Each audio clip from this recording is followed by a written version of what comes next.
folks, ladies and gentlemen, we have Kenneth Klippenstein of The Nation, previously of The Young Turks, here with his latest exclusive, Ken Lincolnstein with his latest leak. I like that. So there's an exclusive that you got about the Pentagon, the military knowing years ago that the coronavirus was coming.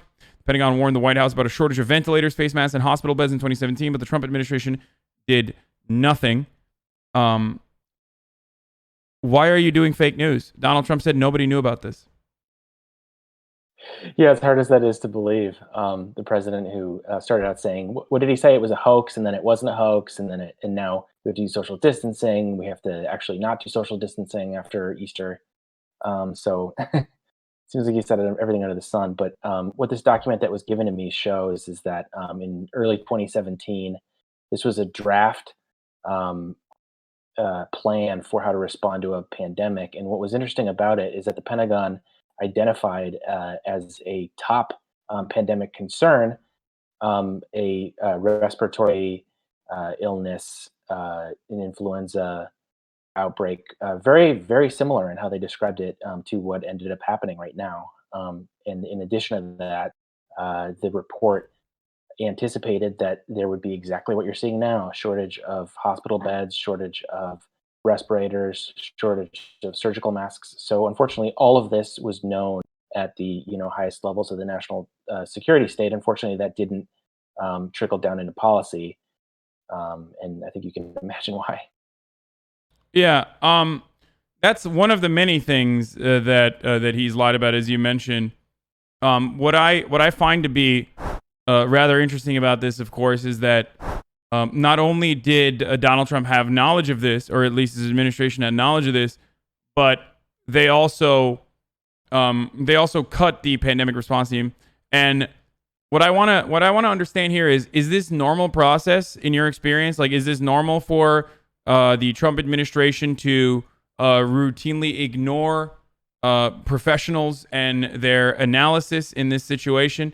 Like, is this kind of not dissimilar to George W. Bush and the intelligence community in that instance ignoring the warnings that a 9/11 style attack might happen? Well, it seems like what's different in this case is that when you look at 9/11, there were certain segments of the intelligence community that I think had it right and understood, that a lot of our foreign policy had, created bad actors in the region, and they had an idea of, what Bin Laden was up to. But people at the very top, like George Tenet and the people really close to Bush, they didn't listen to them. In this case, it looks like from my document, and there's been other reporting to this effect, people at the very top in the Defense Department appear to have known exactly what was going on at the very top. And so in this case, I wonder if it's just Trump and maybe just a few people around him that either didn't want to respond to it. But, another thing I want to be honest about is that Obama, while, I'm sure he would have handled this better, he also didn't have an adequate response. I think that part of this is a consequence of neoliberalism, where they just want to defund everything because the proper response to these sort of things, and I'm not saying they're exactly the same. I do think Obama would have handled it much less catastrophically than Trump. But I think at the very least he wouldn't be talking about like chloroquine even before it was like tested and approved by the CDC. I don't think he would like go off on that. I don't think he would be praising every CEO every night. He'd probably be praising CEOs like once a week or something. You know what I mean? I feel like the same exact meeting that Donald Trump had with hedge fund managers, including the CEO of the New York Stock Exchange, like where he asked them, when is a good time to restart the economy? That meeting absolutely would have taken place under an Obama administration as well. Do I believe that the Obama administration would have followed their lead and been so vocal about following their lead? No, I think that at least the Obama administration would take that meeting and would probably, it's hard to speculate this way, but I think that the Obama administration would probably also listen to them, listen to their concerns, and But still, I don't think that they would go out of their way to claim, we're definitely restarting the economy over and over again as Trump did, and then fall back into, oh, we're just cheerleading. I'm just a cheerleader. That's why I was misinforming, millions of people from the bully pulpit on a nightly basis. And not only was I misinforming people, but like also minimizing the impact of this virus at a time when messaging is key to stop people from going out and engaging in their daily activities, because it's going to overwhelm our already broken down hospital system. Yeah, 100%. You touched on a really important point there too, where you said messaging. Because if you look at the document, it's like 103 pages. And I know people aren't going to have time to look through it, but to summarize one very important theme in it, it was exactly that, messaging. They emphasized that there needs to be cross coordination between not just the Defense Department, but the Department of Homeland Security, Health and Human Services.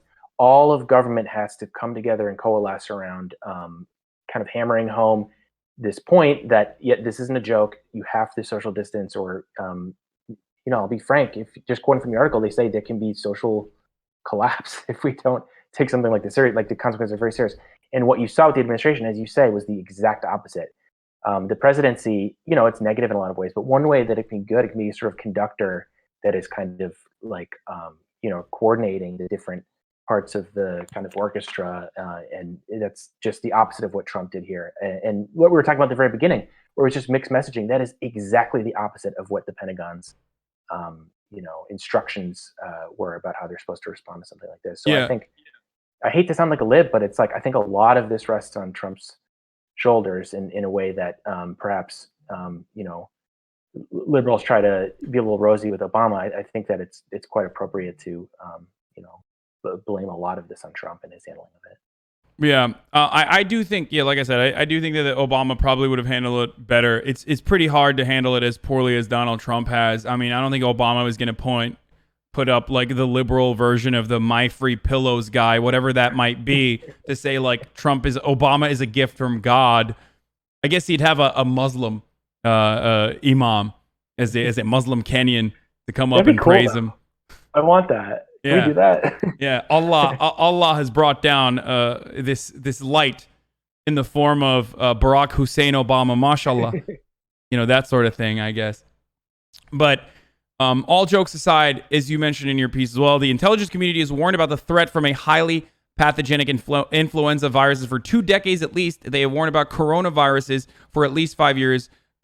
Dennis Kaufman, who served as the head of the Infectious Diseases and Countermeasures Division at the Defense Intelligence Agency from 2014 to 2017, stressed, as you also pointed out. So previous administrations had access to this information as well. It's not just on the shoulders of Donald Trump. Another thing that we've talked about before on this stream, on this show, is, of course, our healthcare structure as a whole being in the decrepit state that it's in precedes Donald Trump. Now, Donald Trump has also accelerated the demise with the additional cuts that he has proposed and austerity measures that he's sought to implement. But beyond that, this is not exclusive to the Trump administration, as Trump is just a symptom and not the virus itself, to use a viral analogy here. So, he's not doing better than other presidents would, but it's not exclusively his fault either.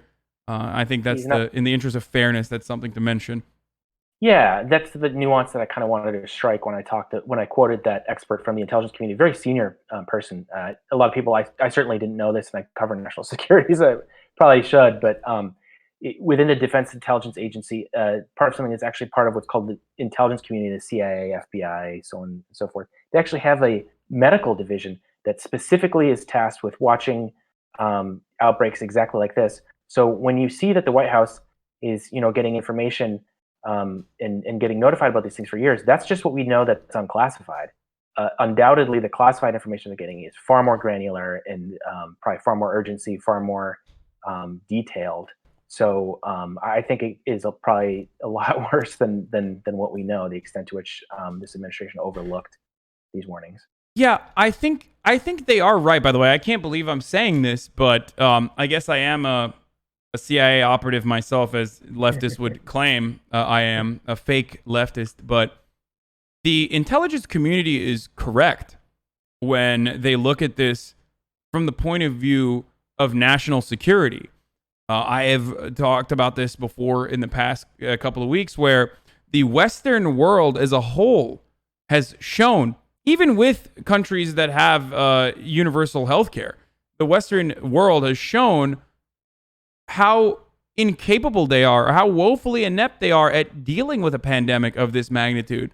There are two different approaches to this conversation. One is the fact that China controls the supply chain and could very well shut it off if they chose to do so, which would absolutely accelerate the problem, make it much worse. But beyond the supply chain, their spread prevention methods are infinitely better than the spread prevention methods that are virtually non-existent in countries like Germany, even, that have dealt with the crisis a little bit better than countries like the United States that have dealt with it awfully. So I think that looking at South Korea, Singapore, Taiwan, Vietnam, Japan, they are dealing with these.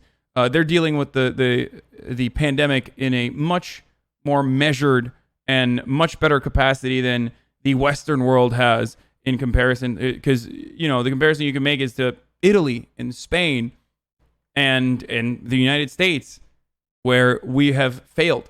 And Japan is having issues. Japan is not doing that well as well, but it's still better as far as what I've seen. It's still better than what we've seen in countries, despite their proximity to the pandemic, the epicenter of the pandemic. Okay? Yeah, 100%. I mean, these are countries with very powerful states, and there's a lot of negative aspects of that. But one, nice thing is they can coordinate. You don't have this insane amount of just Trump just embodies it perfectly. This sort of amalgamation of different corporate interests that are all running in different directions and really hard to corral. And not that he's particularly interested in corralling them, because he has his own interest as well. But it's just it feels as though the way this, the state is designed, this sort of public-private thing. I mean, they're begging billionaires for. It's embarrassing. I mean, what do we have states for?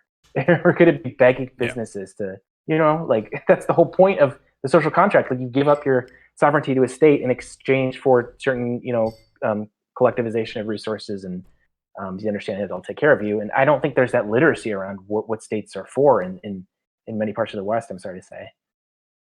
Yeah, I think begging businesses when you're the wealthiest, most powerful nation on earth is just regular stuff. I think that's how capitalism is supposed to work, Ken. God, why are you denying? Why are you denying charity from businesses, from billionaires? Disgusting. I forgot about that, actually. I forgot that was a couple days ago now, so years ago, of course. Still getting texts. Yeah, I'm still getting texts and phone calls. I get a call at 3 a.m. This very, not sardonic, very sincere kid that's like, hey, man, I want to talk to you about that Bill Gates tweet. And I was like, it's 3 a.m., dude. He's like, oh, sorry, I was just thinking about it. And I was like, can you just call me back tomorrow? And he's like, yeah, bye.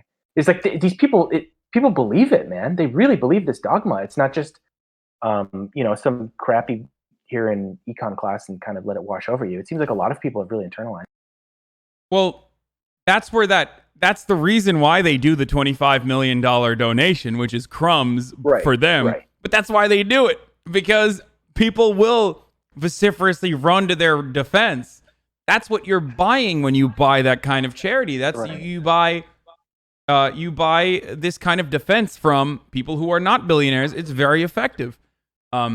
It's also incredibly difficult, as I've tried to describe this. It's also incredibly difficult to describe people that, like, the reason why our government is the way it is directly a consequence of those very same billionaires hoarding wealth and advocating for tax cuts and deregulation in their respective industries that leads to our government implementing austerity measures to compensate for the lack of taxes, for the smaller amount of taxes they can collect. And then that's precisely why we're in this never-ending cycle of charity over the charity that takes the place of the government doing its fucking job. Right. If billionaires were to pay their fair share of taxes, if corporations were to pay their fair share of taxes, we wouldn't be in this state where we have to beg billionaires for the crumbs, back of the labor or of the capital that we generated with our labor. That's another aspect of this as well, of course. Yeah, I view the charity, it's sort of like a reparation for something that, doesn't even cover what you've done that was bad to begin with. And, in addition to that, charity is undemocratic. We were just talking a couple minutes ago about the need to orchestrate, if you've got a well-run state, then you can sort of coordinate between the different, sections of it to work together and kind of have a force multiplier effect. When you have these billionaires doing it, it's one guy in a room decides what he's going to do. There's no say in, do you get a vote and how, like, you can say whatever you want with the government, but I mean, at least in principle, you have a vote and there's some presumption of you're supposed to have a say in theory, at least. Like with a charity, this billionaire does whatever the hell he wants to do with it. Yeah. Yeah, I mean, that makes sense. Bill Gates famously once said, like, why would I run for politics when I can control it as a billionaire? Like, why, when I can do whatever I want through charity? Right. And that's radically undemocratic, and nobody understands. No one seems to perceive that. Yeah. Well, again, the alternative aspect of this situation that we're in is that we are in such a terrible state that we do need any crumbs that billionaires will offer us desperately, beyond systemic change that greatly improves the material conditions of American workers, where there is some sort of redistribution of wealth that is drastic. Beyond anything like that, which are of course considered radical measures, we're gonna have to keep begging for crumbs, and we'll just keep being happy that we get those crumbs and we get to purchase a new television every year. And go on the new streaming service so we can chat with our buddies that have been displaced by neoliberalism and sort of tossed across the country like so many ashes in a wake. Yeah. But going back to your original, going back to your reporting here, which is very good, and you're awesome at doing what you do. And also, if you guys are watching this, you can reach Ken confidentially through Signal, right, Ken? Yep, my number's on my Twitter account. Just install a Signal app. It's free. It encrypts your messages, and hit me at 202-510-1268. Yeah. So, but going back to this reporting, not only do we have systemic failures that are ongoing through administrations, regardless of whatever side of the political spectrum that administration might be, even though that ideology is pretty similar in the Obama administration and the Trump administration as well, for the most part. Regardless of that, though, that this situation that we're facing, that we're under currently, is the administration refusing to acknowledge these sorts of problems, and that's precisely why Donald Trump is directly responsible and does have blood on his hands. So, and what do you think about him still claiming a whole bunch of nonsense about how you don't need ventilators, that you actually could have two people in some hospitals, you only have two ventilators, and that we simply do not need to stockpile ventilators. This is something that Donald Trump said for a week. This is messaging that he parroted for almost a week until recently, until like yesterday, and still continues to talk about. He even said that we don't need masks. Oh, God. I didn't even see that. I can't even keep up with it. I mean, it's terrifying because people don't. The way that this particular point in industrial capitalism is, reality is mediated to you, not via your eyes and what you're seeing first person or primary source, but via your preferred media. And in millions and millions of people's case, that is Fox and Friends or Breitbart or boomer Facebook feeds that are going to be amplifying the stuff that Trump says and not stuff that might present other evidence that would make you question things. So I'm worried that no matter how counterfactual what he's saying is, the sky is red and the ground is orange or something, like, it doesn't matter, because if all you're having, again, everything is sort of processed for you by these media companies, and so I worry that he's going to be able to get away with this, and that people will die, but the story told to just enough of his sort of 30% of the country, blame the Chinese or blame Mexican migrants or something, that he won't end up, facing the sort of justice of public opinion that people in other times might. Yeah. I going back to, again, I'm like reading through your article here. This is really important for everyone to understand. The military plan not only correctly anticipated that there should be a national stockpile for face masks and ventilators, which was correct. There also was a plan that correctly anticipated insufficient hospital beds. Hospital beds are in critical short supply in Italy and rapidly filling up across New York. What do you say to people who praise Cuomo, for example, as the liberal savior in this time of need, Ken, when Cuomo is directly responsible for overseeing a almost decade-long austerity in New York, an austerity measures that he actually got grandfathered into from the previous Republican administration that he followed through on, that caused hospitals to shut down and hospital beds to diminish in the state of New York. Well, it seems like a good cop, bad cop routine. I mean, it's almost like you've got Trump, who's obviously the bad cop, and then you've got this good cop, but they both want to throw you in prison. They both have been cutting. I mean, I would encourage people. Most people know nurses. Ask them. You have emergency rooms that literally are at capacity before any of this happened. What caused that? Coronavirus didn't cause those conditions. Again, I'm not saying that Trump is the same and that this wasn't a radical acceleration in the direction of catastrophe. It obviously is, but those conditions had already existed to make this sort of a powder keg, I think. Cuomo is so lucky because it's sort of like if I was posing in a photo next to Chris Christie and I could be like, look how great I look. I'm cut and I'm fit and everything's like that's weird flex, Cuomo, Ken. because it's like yeah, it's like but expect it from a Krassenstein brother. Oh yeah, right. Exactly. Yeah, I'm more retiring than the other, so I don't show it off. But it's a confidence that I have. I don't need to walk around shirtless, but it's there. Yeah. And ironically, that never-ending cycle of racing further and further towards the right is literally how we got to someone like Donald Trump. Because if the right wing continues to implement more radical policies and does not care about compromise, and the left in this country, or whatever is the representative of the left, supposedly the liberals, the Democratic Party, consistently ends up conceding to the right, we arrive at a further right-wing government than we originally had 10 years ago, which is the case here. And that's how we get people like Cuomo to become liberal heroes, because Donald Trump is significantly worse by comparison.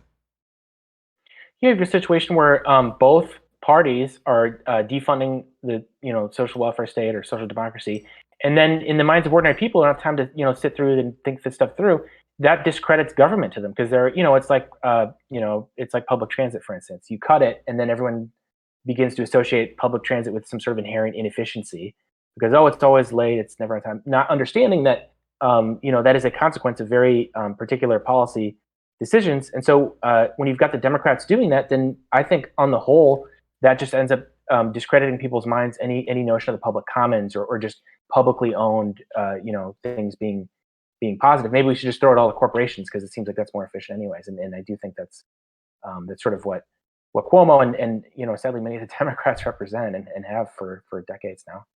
Yeah. Well, Ken, I don't want to take up any more of your time. I feel like you got to go. Thank you so much for coming on while you're on the company time here to promote your latest article here. You guys can see more of Ken's work on The Nation. Ken, any last words before you go?